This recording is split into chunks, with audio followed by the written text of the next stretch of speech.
Okay, so this is the next question. The next question of this is question number six. Question number six is that draw the logic circuit for this logic expression. I have R and S with the expressions or not T nor P with nor and and. Okay, so let's start with right here. First of all, I have the R gate. R gate मेरे पास कहाँ पर है?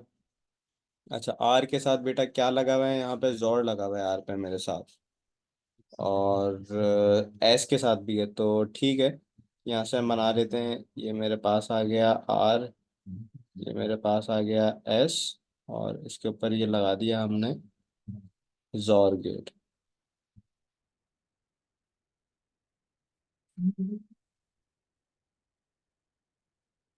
Are jaw सी हो गया। इसके बाद not T nor P. T के साथ बेटा क्या लगेगा यहाँ पे? यार लग गया आपके पास नॉट गेट, और पी के साथ क्या है? नॉर। चलिए, ये आ गया आप लोगों का दूसरा गेट। और इन दोनों के ऊपर क्या लग रहा है? And gate. ये लग गया एंड गेट, और इसके बाद ये आ गया जेड पे। This is for question number six. इसका truth table you can create it on your own. फिर मेरे पास है question number seven. Question number seven कहता है कि software developer is working in a team for writing a program for a client. The developer is writing a new program library to be used by the other team members. Define the term program library. Program library बताना है 2 marks के लिए। program library बेटा आपके पास क्या होती है? It is basically a set of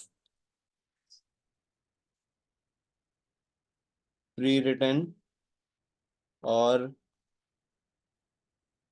pre tested सब रूटीन, जिसमें ऐसे प्रोग्राम्स होते हैं या ऐसे सब रूटीन्स ऑलरेडी लिखे लगाए होते हैं जो आप अपने प्रोग्राम के अंदर बार बार कॉल कर सको, which can be called in other programs. मतलब ये कि उनको लिखने की ज़रूरत नहीं होती, वो ऑलरेडी प्री रिटर्न होते हैं, प्री टेस्टेड होते हैं, वो ऑलरेडी तुम लोगों के पास जो है वो प्री कंपाइल्ड होते हैं, उन्हें बार बार यूज़ करने की होती। सिर्फ एक काम आप लोगों ने करना होता है, you can use them by just installing और इम्पोर्टिंग द लाइब्रेरी। तो इसका आंसर आप लोग खुद भी ड्राफ्ट कर सकते हैं, मैंने कुछ की पॉइंटर दे दिए हैं। फिर टू पार्ट में कहता है कि explain two benefits to the developer of choosing to create a DDL, a dynamic link library के 2 बेनिफिट्स क्या हैं? पहला एडवांटेज तो बेटा ये होता है कि maintenance is not needed to be done by the programmer, क्योंकि डीएलएल आपके पास एक सेपरेट फाइल होती है।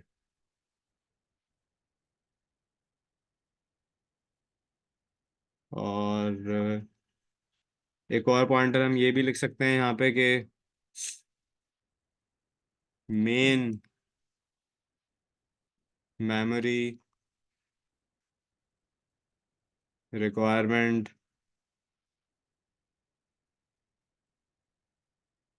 फॉर द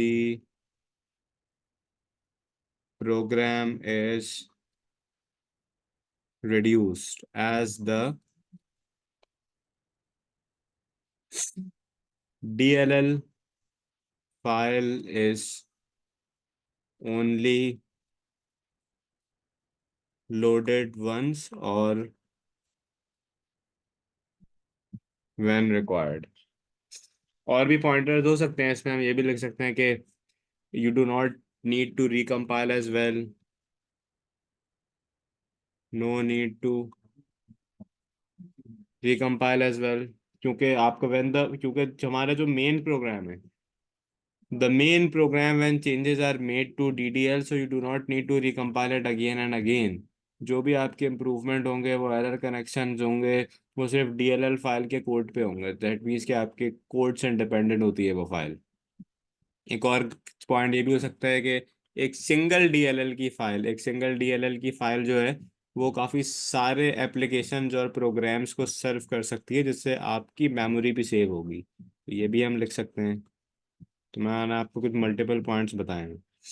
बी में बेटा आपके पास लिखा हुआ है कि the development team needs to use a translator while writing a program for the client, identify whether an interpreter or compiler would be an appropriate. कौन सा आपके लिए बेहतर होगा? So first of all, it's totally up to you कि आप कौन सा लिखते हैं। अगर आप इंटरप्रेटर लिखते हैं तो you should be able to define it very well.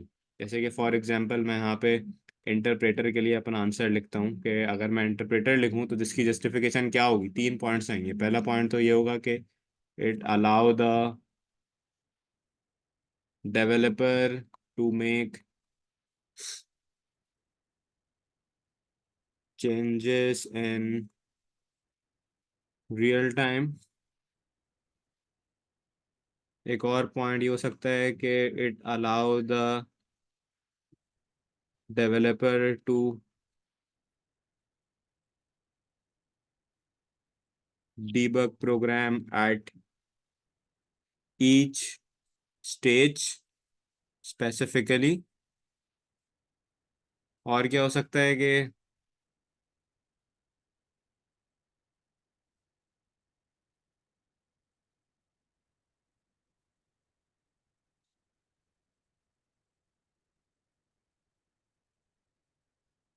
small parts of your program can be tested without having to test the entire program। तो ये आपके पास है इंटरप्रेटर का।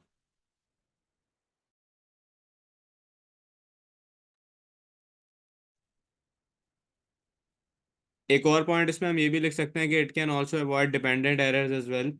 सिमिलरली अगर मैं कंपाइलर के बारे में लिखूं तो कंपाइलर में you can write here that a compiler can debug multiple errors simultaneously. एक ही टाइम पे काफ़ी सारे एरर्स को डिबग कर सकता है, एक एग्जीक्यूटेबल फाइल बना देता है और डेवलपर उनको टेस्ट कर सकता है multiple times.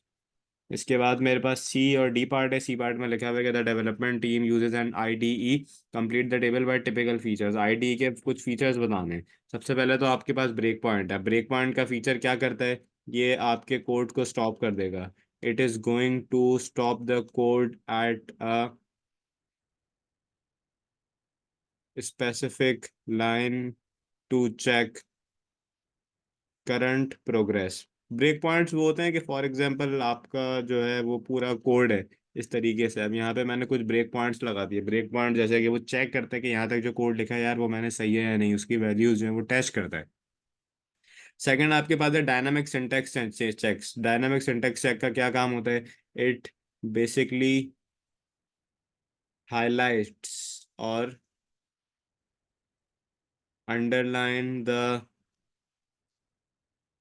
syntax errors as your code is entered।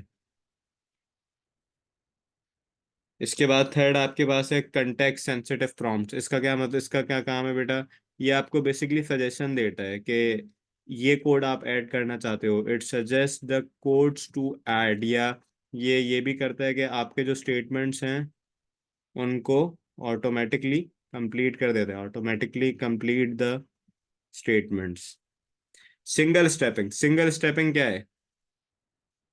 It runs the code one line at a time, ताकि आपकी जो वैल्यूज हैं वो चेक हो सके। सिंगल स्टेपिंग मीन्स कि step by step, one by one चल रहा है। इसके बाद लास्ट है डी पार्ट। डी पार्ट में लिखा हुआ है कि one section of the program being developed will convert users speech into command, explain how AI can be used in this program. जो यूजर की स्पीच को कन्वर्ट कर रहा है, आई थिंक यहाँ पे वॉइस रिकॉग्निशन की बात हो रही है, स्पीच रिकॉग्निशन की। अब इसमें एआई कैसे यूज होगा?